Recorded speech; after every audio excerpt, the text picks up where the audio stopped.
Hollywood has a dirty, open secret. The casting couch is not a myth. It is a tradition. For decades, the price of fame was not just talent or hard work. For some, it was something far more personal. Behind the studio lights and the red carpets, deals were made in private rooms that the public was never supposed to know about. Some of these stars admitted it, some were exposed, and some took the truth with them. Here are 20 sitcom stars who allegedly slept their way to the top. 1.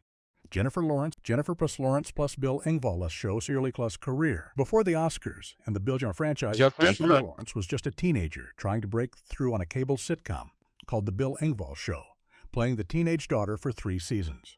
She was largely unknown. Then almost overnight, she became the biggest star on the planet. That speed is what makes people talk. The rumors circulating for years link her rise directly to a relationship with a disgraced producer, who at the time held the keys to the entire A-list kingdom. She has denied it. But Hollywood insiders have whispered that the jump from basic cable to Academy Award winner in that window did not happen on talent alone. 1 year she is on a show nobody watched. The next she is the face of the biggest franchise in the world. Doors that open that fast in Hollywood usually have someone holding them from the other side. 2. Rose McGowan played Paige Matthews on Charmed and helped keep that show alive after the original cast shook up. But while she was casting spells on screen, she was living through something far darker off it. She has been one of the most vocal voices exposing the casting couch culture that infected Hollywood for decades. She revealed publicly that a major studio head forced her into a situation she could not escape. His method was always the same: submit or be blacklisted. McGowan has said she made a deal with the devil to keep her career, and it cost her something she never got back. When she stopped playing along, she was painted by the studio system as difficult and unstable, a smear campaign designed to keep her quiet. She eventually blew the whole thing open and became a symbol of every woman who paid the price the industry silently demanded. 3. Gwyneth Paltrow had a guest spot on Friends playing a girlfriend of Ross, but it was her film career built through the Miramax machine that made her a superstar. Her parents were both in the industry. By appearances, she had a free pass, but even Hollywood royalty apparently had to bow to the kingmaker. She won an Oscar for Shakespeare in Love, a Harvey Weinstein production, and became the unofficial face of Miramax for years. She was one of the first to publicly say Weinstein had made a pass at her. But industry insiders have long suggested the relationship was more complicated and transactional than her public account described. Whether she was a willing participant or a prisoner of his power is a question only she can answer fully. The wellness empire she built afterward looks a lot like a woman, putting as much distance as possible between herself and the world that made her famous. 4. Chelsea plus Handlers, My Wife, and plus Kids plus Bernie plus Mac plus Guest. Chelsea Handler did guest spots on The Bernie Mac Show and My Wife and Kids before building her name in stand-up and late-night television. She has always been loud, brash, and unapologetic, but the late, great Joan Rivers was not impressed with how she got there. In a shocking interview, Joan Rivers flat out accused Chelsea of sleeping her way to the top and named the specific man. That man was Ted Harbert, CEO of the network that handed Chelsea her own talk show. It is a convenient timeline. Chelsea was dating the man who ran the channel. Then she became the queen of that channel. Joan Rivers broke every barrier in comedy through decades of brutal hard work, and she made clear she had zero respect for anyone who used a shortcut. Chelsea has laughed it off. But when Joan Rivers calls you out by name, the industry takes note. 5. Nancy Reagan plus Reagan, different plus strokes. Just say plus no plus appearance. Before she was the first to tell America to just say no, Nancy Reagan was an irking actress in the MGM studio system of the 1940s and 50s. She later made a famous guest appearance on Different Strokes to preach about the dangers of drugs. The irony of her early Hollywood reputation makes that appearance almost impossible to watch with a straight face. Old Hollywood insiders have kept a story alive for decades that Nancy was extremely popular around the studio lot, not for her acting but for her willingness to provide a very specific kind of hospitality to executives and actors who could advance her career. The rumors were persistent enough to make it into at least one biography of the era. She was not considered a great talent, which raises the obvious question of how she stayed employed and well-connected as long as she did. She eventually married Ronald Reagan, the head of the Screen Actors Guild. Whatever the truth, she spent the rest of her life telling young people to just say no. 6. Asia Argento plus Veronica Mars actress plus interview. Asia Argento, daughter of Italian horror legend Dario Argento, appeared in American television, including Veronica Mars. Her story is one of the most tragic and complicated in this entire conversation. She was one of the first women to go on public record with a graphic account of what Harvey Weinstein did to her, describing how she was lured to what she believed was a party only to find herself alone with him. She said she gave in because the alternative was professional destruction. What makes her story messier is that for years after the incident, she maintained a friendly public relationship with him, something critics used to question her account. What they failed to understand was the psychological manipulation these men deployed. She eventually became one of the loudest voices in the Me Too movement. Then she was accused of similar conduct involving a younger actor. The cycle of abuse in Hollywood runs in directions nobody expects and poisons everyone it touches. 7. Gretchen Mol had a role on Spin City alongside Michael J. Fox, but it was a Vanity Fair cover and a massive promotional machine that suddenly made people pay attention. The problem was that nobody had asked for it. She was virtually unknown when the industry decided she was the next big thing and started force-feeding her to the public. The obvious question was who decided this? The answer, according to persistent whispers, was Harvey Weinstein. The theory was that she was a Weinstein girl, handpicked and heavily promoted in exchange for favors. The public sensed something manufactured and rejected it. The support evaporated almost as fast as it appeared. She was discarded the moment the investment stopped paying off. She later denied any transactional relationship, saying she was simply lucky. But looking at how his machine consistently operated, lucky is a strange word for what she went through. 8. Maxwell Caulfield's Colby's plus Grease 2 plus actor Maxwell Caulfield was breathtaking in the 1980s. He starred in Grease 2 and had a major role on The Colbys, the primetime soap spin-off of Dynasty. Every girl in America had his poster. But the rumors that followed him pointed to something the public rarely discussed at the time. The gossip from that era suggests Maxwell was what the industry called a boy toy for powerful older men who ran the studios and networks. In the 1980s, many executives lived in the shadows regarding their preferences, choosing young, beautiful actors and promising them the world in exchange for companionship. The theory is that Maxwell was a favorite within that circle. His career launched spectacularly and then fizzled in ways that suggested he eventually stopped playing the game. When you say no to the people signing the checks stop coming.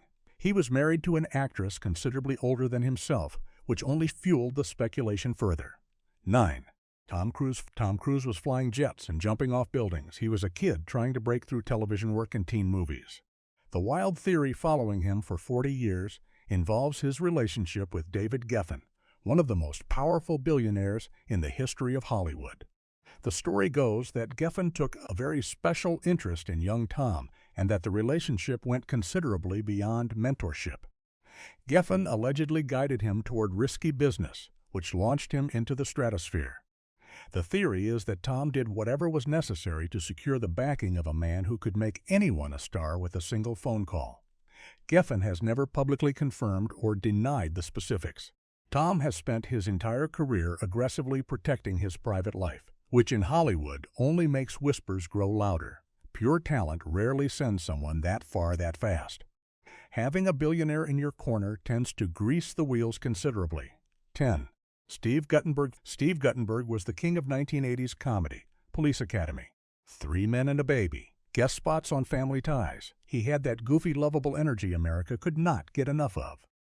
But behind the sunshine smile, there are persistent rumors linking him to what insiders called the Velvet Mafia, the powerful network of gay producers and executives who controlled significant parts of the entertainment industry during that era. The specific name that comes up is Alan Carr, the legendary producer behind Grease, who was one of the most connected men in Hollywood. The word was that Steve was a favorite of Carr's circle, and that companionship was rewarded with high-profile casting. He got the lead in Can't Stop the Music, a Carr production that made almost no casting sense to outside observers. Steve has written about the wild 1980s, but keeps the specific details carefully vague. The nice guy image in Hollywood is almost always a carefully maintained performance. 11. Struggling actor doing Canadian television sitcoms like Hanging In. The wild theory about him circles back to David Geffen, the same billionaire mogul linked to Tom Cruise. In the early 1990s, a rumor exploded so thoroughly it was printed in mainstream newspapers, claiming Keanu and Geffen had secretly married in a department store ceremony. It sounds insane, but the fact that it spread that far tells you how many industry people believed the underlying premise. The theory was that Keanu, like others, had entered a relationship with Geffen that secured his A-list status.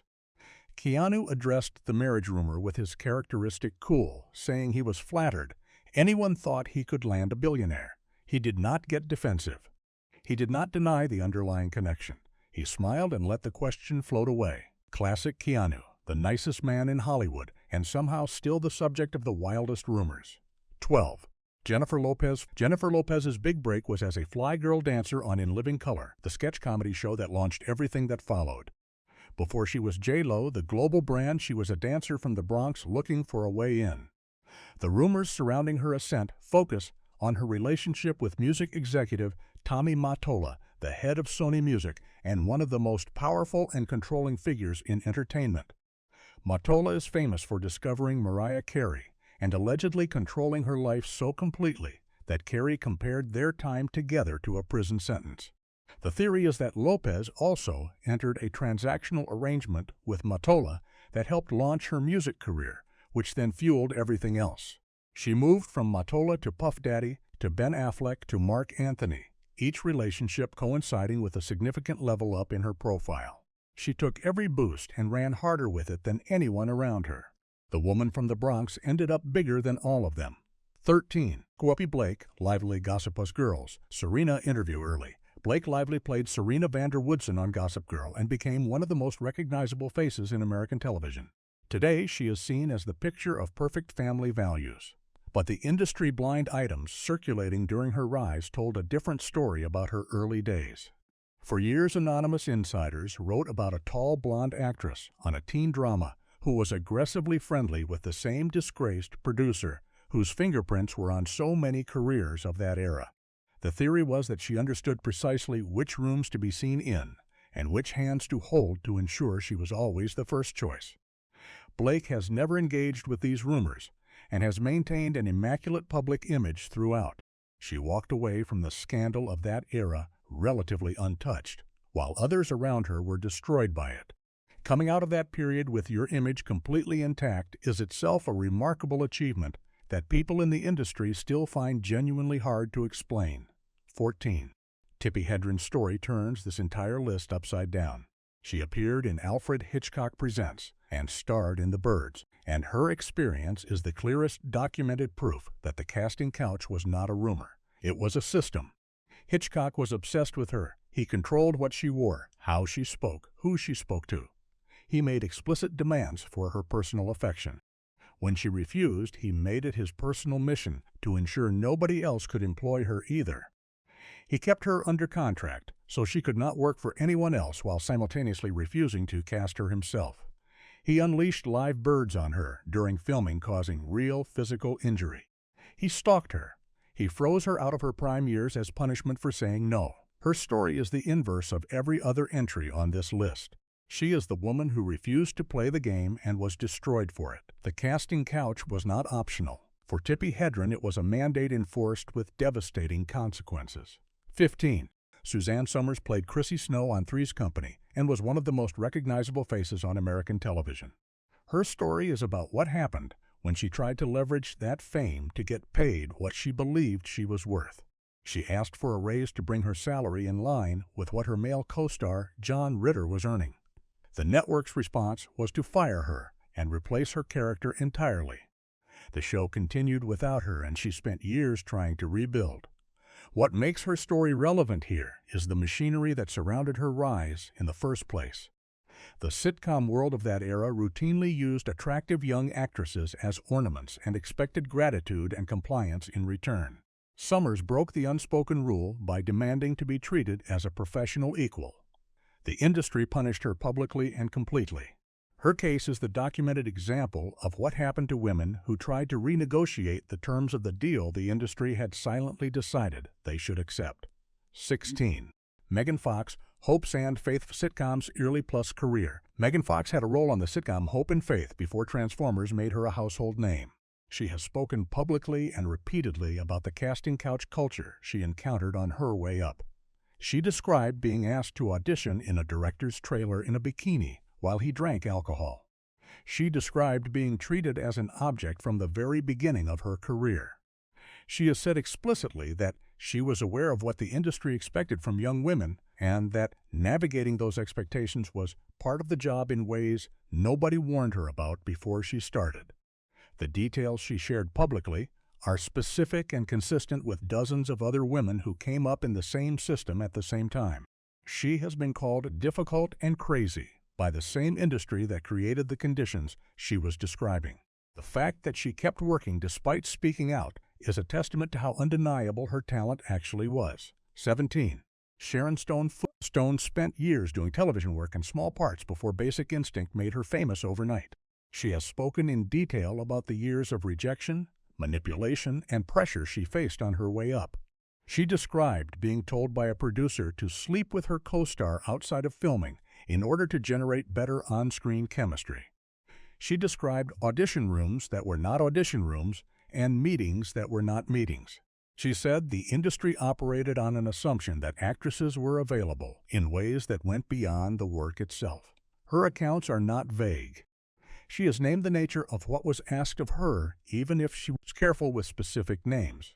The years she spent in the wilderness of minor television roles before her breakthrough were shaped significantly by her willingness or unwillingness to meet certain expectations. She eventually became one of the most powerful women in Hollywood. She has never pretended the road to get there was clean. 18. Child Plus star Lindsay Lohan was one of the most gifted young actresses of her generation. She moved from successful films as a child into television work and seemed positioned for a long, distinguished career. What derailed her is well documented. What is less discussed is the environment she was placed in from a very young age, where adults with power over her career made decisions about her access and her time that went far beyond professional management. Multiple people who worked around her during her rise have suggested in various accounts that the adults responsible for her placed her in situations and around people who had no legitimate business being near a teenager. The full truth of what happened to Lindsay Lohan before everything publicly fell apart has never been told completely. What is known is that a supremely talented young woman was repeatedly placed in rooms with powerful men and came out of those rooms permanently changed. She deserved better from the industry that consumed her. 19. Charlie Sheen. Charlie Sheen was the highest-paid actor on American television at nearly $2 million per episode on 2.5 Men. His father is Martin Sheen, which meant he had a head start most could only dream about. He did not need to sleep his way to the top. He was already there. But Charlie Sheen represents the other side of the casting couch economy. When the Black Book of Hollywood Madam Heidi Fleiss was seized by authorities, Charlie Sheen's name was at the very top. He admitted to spending over $50,000 on her services. The women involved were often aspiring actresses who calculated that being seen with the highest-paid man on television was a viable career strategy. He was the access point. He was the connection. For years, this behavior was celebrated as proof of his power. He was not just a participant in the casting couch culture. He was the market itself. 20. Marilyn Monroe. Marilyn Monroe early career plus interview. Hollywood Marilyn Monroe appeared on early American television programs and remained connected to the sitcom world through guest appearances and variety shows throughout her career. But her story is the origin myth of the entire casting couch conversation. She said it herself. In her own words, in multiple accounts, she described the system in the studio era as one where young women were expected to provide sexual favors to producers and executives as a matter of course. She described it not as an aberration, but as the standard operating procedure of the industry she had entered. She named Harry Cohn of Columbia Pictures directly and described what he expected in exchange for opportunity. She was not the only woman saying these things. She was simply the most famous. The system that Monroe described in the 1950s was still operating in almost identical form when the Weinstein story broke in 2017. 60 years of the same industry, running the same scheme on the same terms. Marilyn Monroe told the world what was happening. The world chose not to listen for 60 more years.